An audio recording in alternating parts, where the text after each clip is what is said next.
Whispers of the Heart.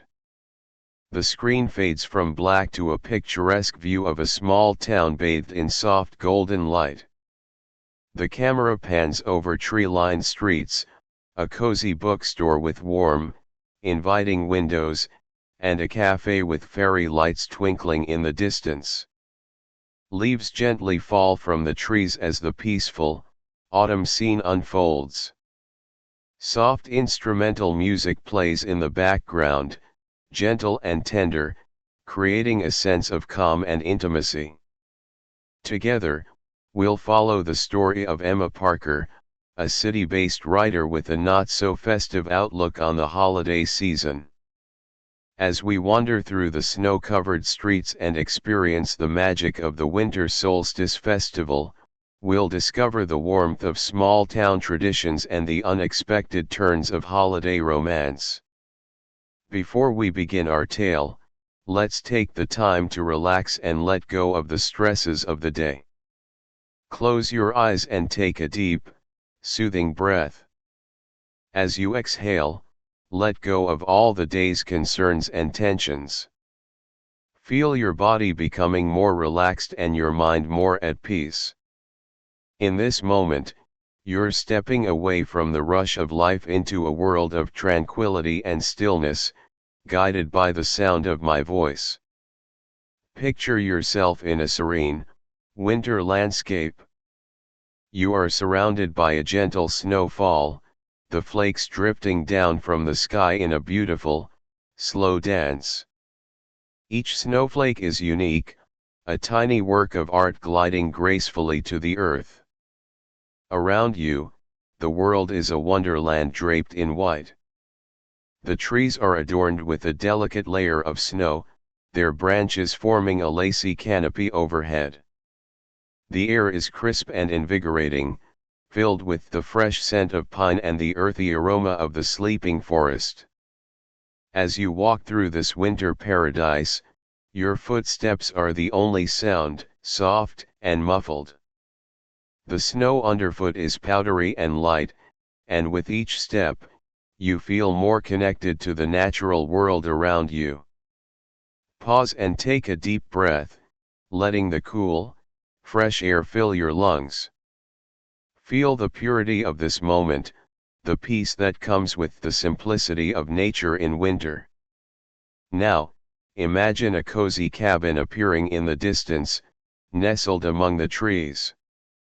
Smoke curls up from its chimney, suggesting a warm fire burning within. As you approach, the door opens, welcoming you into a haven of warmth and comfort. Inside, the cabin is lit by the soft glow of firelight. The warmth envelopes you, chasing away the cold. You find a comfortable spot near the fireplace, the crackling of the logs and the flickering flames creating a perfect setting for relaxation and reflection. Wrapped in a soft blanket, you gaze out the window at the snow continuing to fall.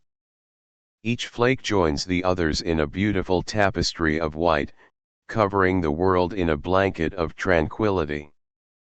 As you sit there, let the warmth and peace of the cabin fill you. Your body is relaxed, your mind is clear, and your heart is full. The video then shows brief, heartwarming moments, Evelyn and Max sharing coffee at the cafe, laughing during a walk through the park, and lingering glances between them. The town itself becomes a character, echoing the tender feelings between the couple, moments of laughter, quiet conversations, and a blossoming love amidst the backdrop of the cozy town. In this cozy retreat, you find a deep sense of contentment and a connection to the quieter, more reflective side of life. Now that you are relaxed, we can begin our story. Emma Parker sat in her boss's office, gazing disinterestedly at the rain-blurred skyline of Seattle. It was almost Christmas, not that you'd know it, not a single flake of snow had fallen all December. The voice of Emma's boss cut through her disinterest.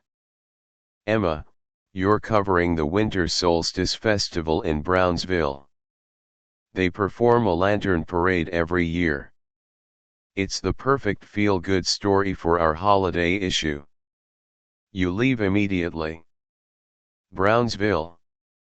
The very name evoked a sense of small-town Christmas cheer that Emma found exhausting. Must I go? I have plenty of work here to keep me busy, she replied, her tone flat. Her boss was unmoved. It's a great opportunity. Our readers love these small-town stories. You'll be back tomorrow. Emma groaned internally, realizing she really didn't have a choice in the matter. The road to Brownsville was a tapestry of scenic beauty, with snow-dusted trees lining the highway and the distant mountains standing as silent sentinels against the winter sky. Emma focused on the road, her hands steady on the wheel. In the distance she could make out a small town. Brownsville, nestled amidst rolling hills, welcomed her with streets adorned for the holidays. Emma slowed the car, allowing herself to take in the sight. The main street was a flurry of activity, with residents busily setting up for the festivities. Strings of lights twinkled like stars strung across the shop fronts, each window displaying a vignette of holiday cheer. Garlands and wreaths added a touch of greenery against the backdrop of red and gold decorations. The air was filled with the sound of laughter and distant carols, a symphony of Yuletide joy.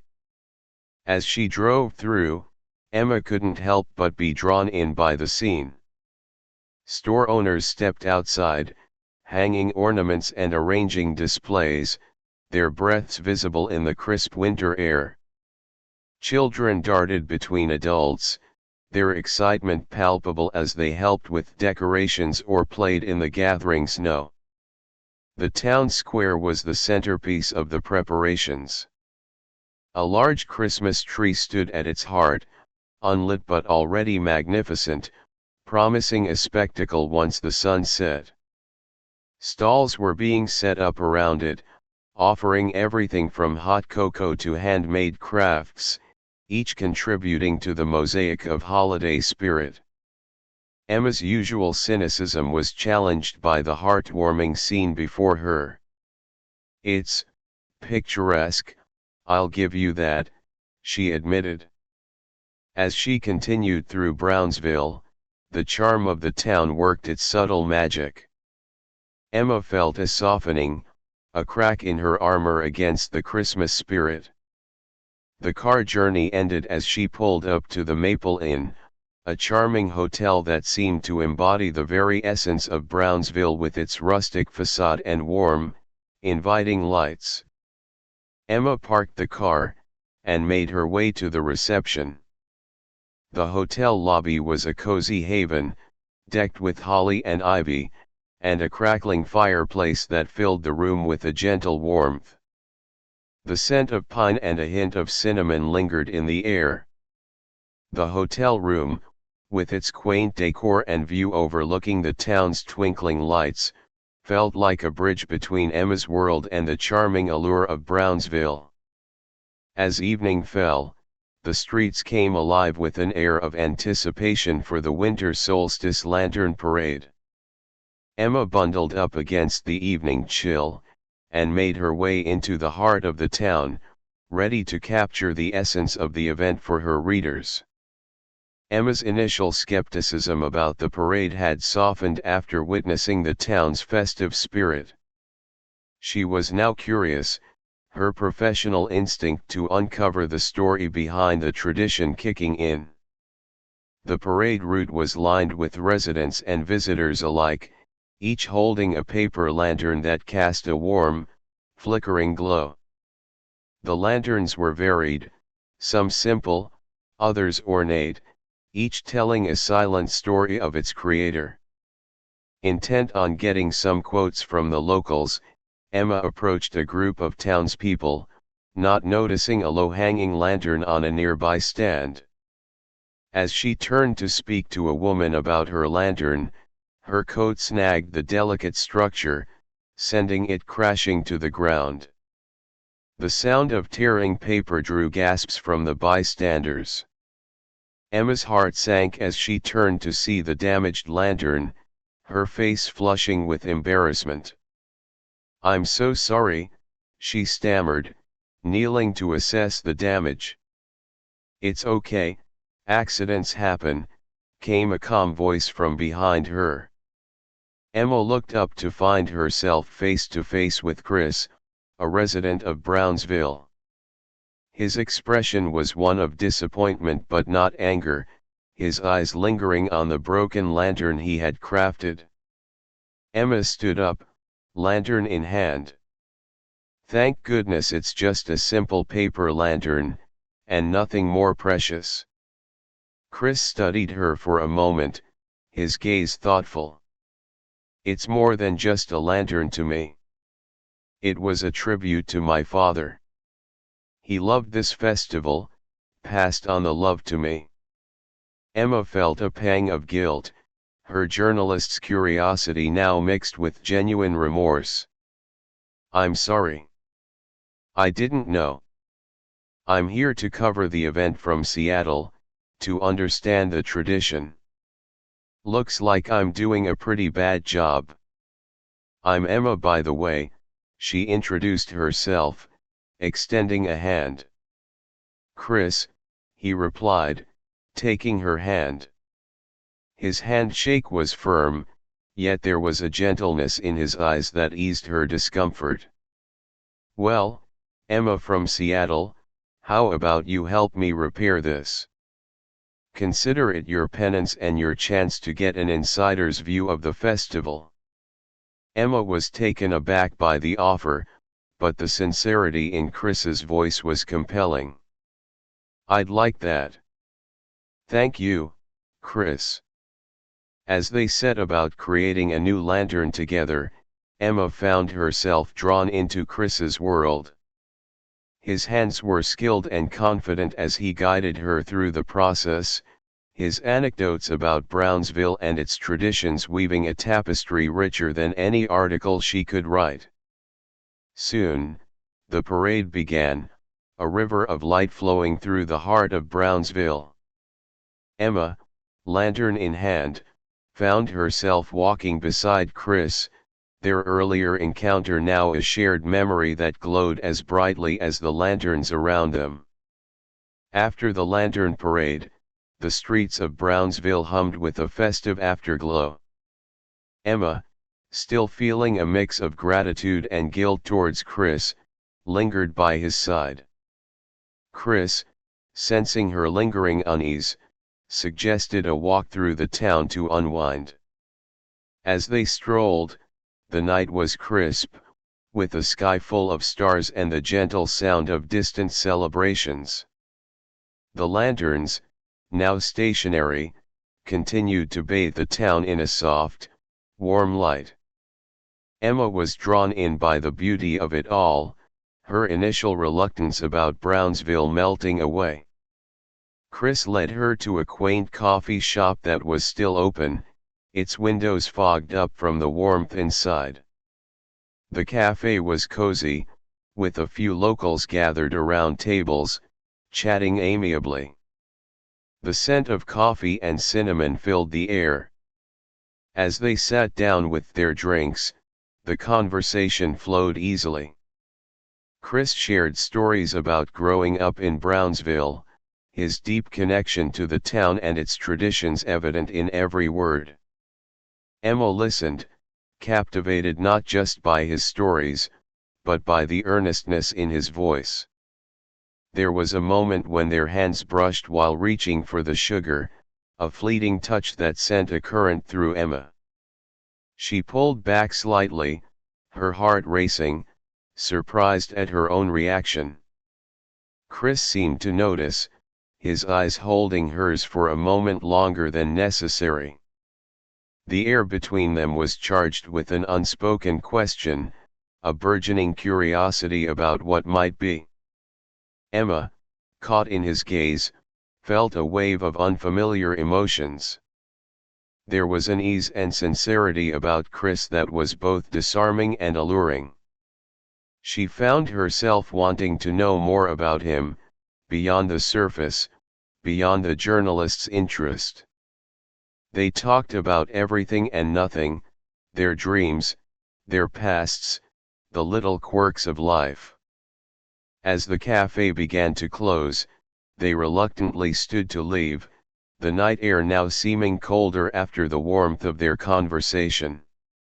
Outside, Chris hesitated. "Would you like to see one more thing? It's a bit of a tradition here on the night of the parade." Curious, Emma nodded, and they walked a short distance to a small bridge overlooking a frozen stream. Chris explained that locals often came here after the parade to make a wish, a silent hope cast into the winter night. 2046, Emma closed her eyes, a wish forming in her mind, surprising her with its clarity, a wish for moments like this, unexpected and genuine.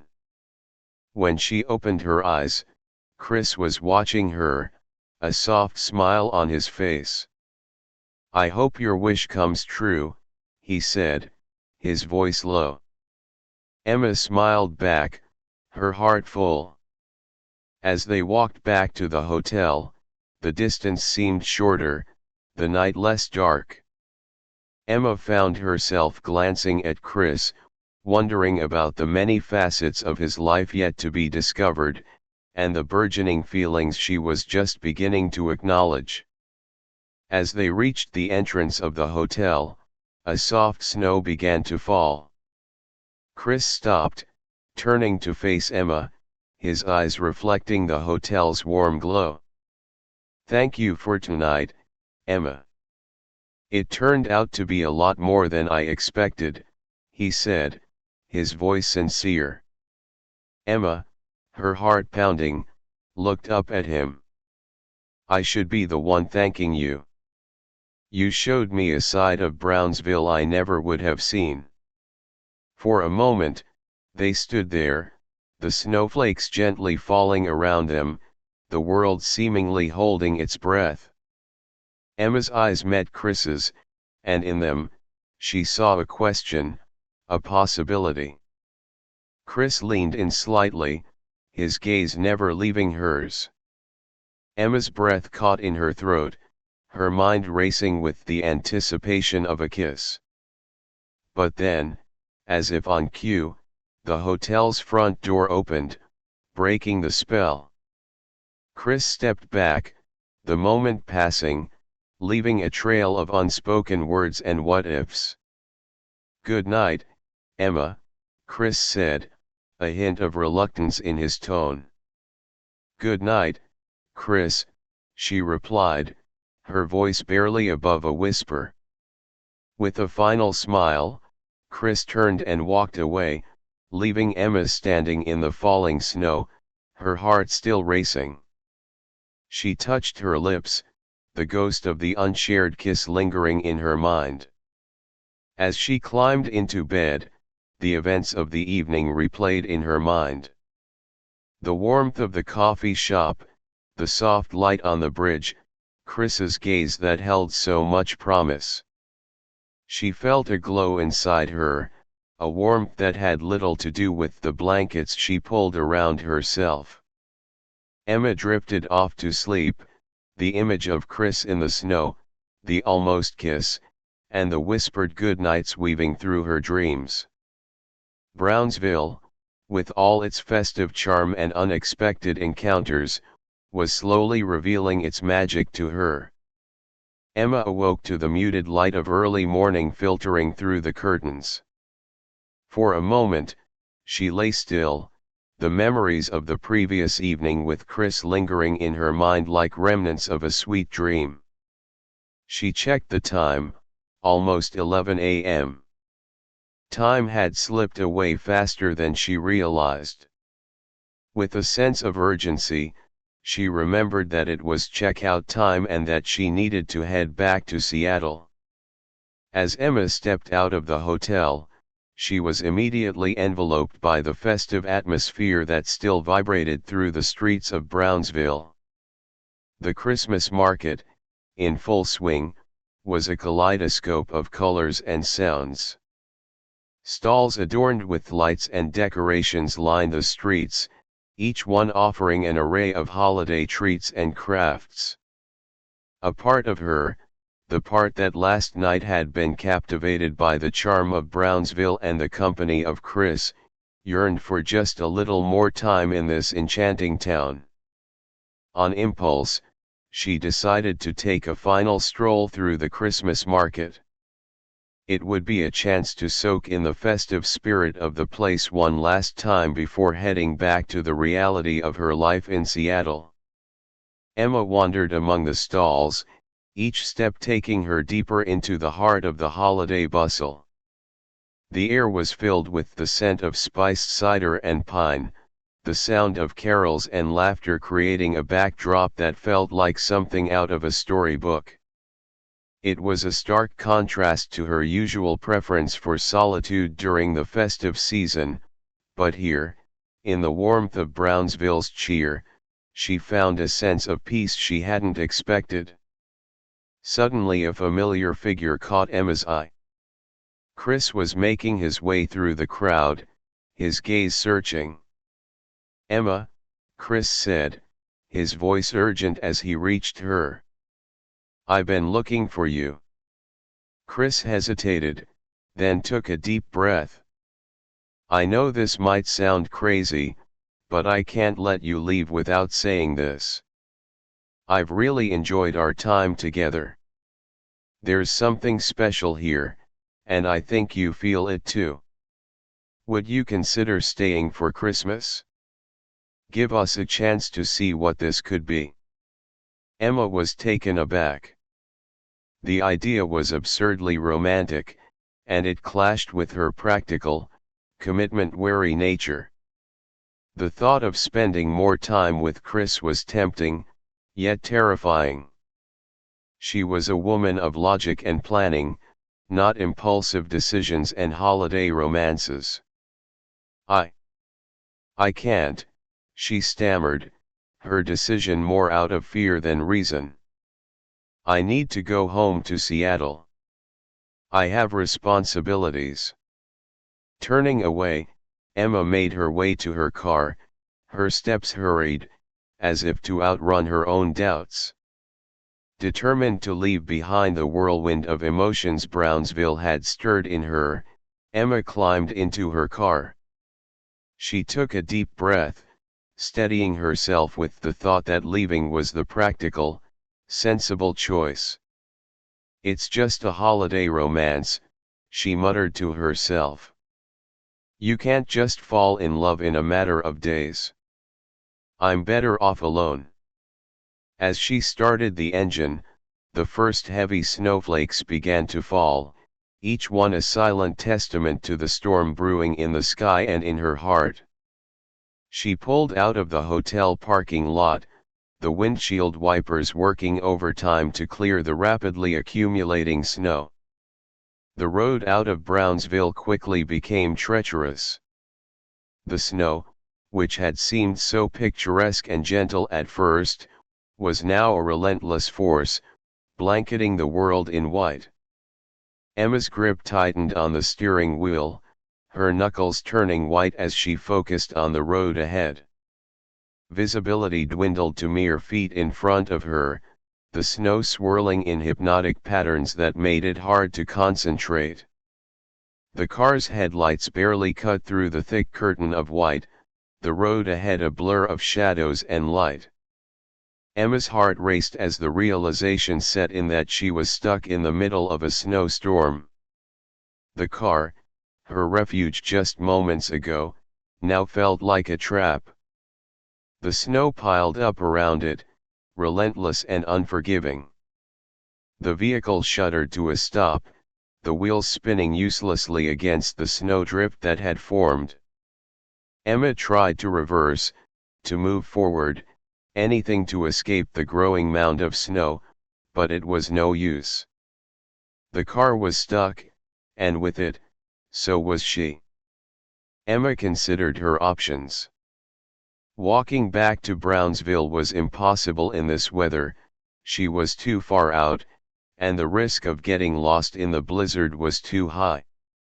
She reached for her phone, her fingers trembling, only to find that the signal was weak, flickering in and out of service. Emma wrapped her coat tighter around herself, the cold seeping in through every crack and crevice of the car. The warmth she had felt thinking about Chris now seemed a world away, replaced by the cold reality of her situation. As the snow continued to fall, blanketing her car in a thick layer of white, Emma leaned back in her seat. The irony of her situation wasn't lost on her. In her eagerness to escape the possibility of love, she had found herself trapped in a far more perilous predicament. Outside, the world was a whirlwind of white, a snow globe shaken by an unseen hand, with Emma caught in the center, waiting for the storm to pass or for a miracle to find her. Just when despair began to seep into her bones, a glimmer of light flickered in the rearview mirror. At first, Emma thought it was a trick of her eyes, strained from staring into the endless white. But the light persisted, growing brighter, piercing through the storm's fury. Heart pounding, Emma strained her eyes to see. It was a vehicle, its lights a beacon of hope in the vast whiteness. As it drew closer, the unmistakable outline of a snowplow became clear. Someone was out there, braving the storm. The snowplow came to a stop behind her car, and through the swirling snow, a figure emerged. Even in the dim light, Emma recognized the stride, the posture. It was Chris. Relief washed over her in an overwhelming wave. She fumbled with the door, her fingers numb with cold, and stepped out into the snow. Chris was already there, his face a mix of worry and relief. "Emma, are you okay?" His voice was a warm balm against the howl of the storm. I'm fine, now that you're here," she stammered, the realization of her own words catching her off guard. Chris's eyes held hers, the connection between them as palpable as the cold air they breathed. "I couldn't let you go like this," he said, his voice barely above the wind. "Not without knowing you're safe." Emma stepped closer, the distance between them melting away like snow in the sun. "I thought I needed to escape Brownsville to protect myself," she whispered. "But I was running from the very thing I didn't know I needed." Chris reached out, his hand brushing against hers, a touch that spoke volumes in the silent language of unsaid words and shared warmth. "It's okay, Emma. Sometimes the heart takes a little longer to find its way." In that moment, surrounded by the fury of the storm, Emma felt a peace she hadn't known she was seeking. The fears and doubts that had driven her to flee seemed trivial now, overshadowed by the simple truth that stood before her. Chris guided her into the safety of the snowplow, the warmth of the cabin embracing them as they set off back to Brownsville. As the vehicle made its way through the snow, Emma leaned against the window, watching the storm rage outside. The camera cuts to a serene evening scene with Evelyn and Max walking side by side, the warm glow of the bookstore lights illuminating their faces. They stop under a tree, sharing a quiet moment as they look at each other, the weight of their pasts forgotten in the present. They smile softly. The music swells gently into a hopeful, romantic crescendo as they share a tender moment and almost kiss, the promise of something beautiful yet unspoken.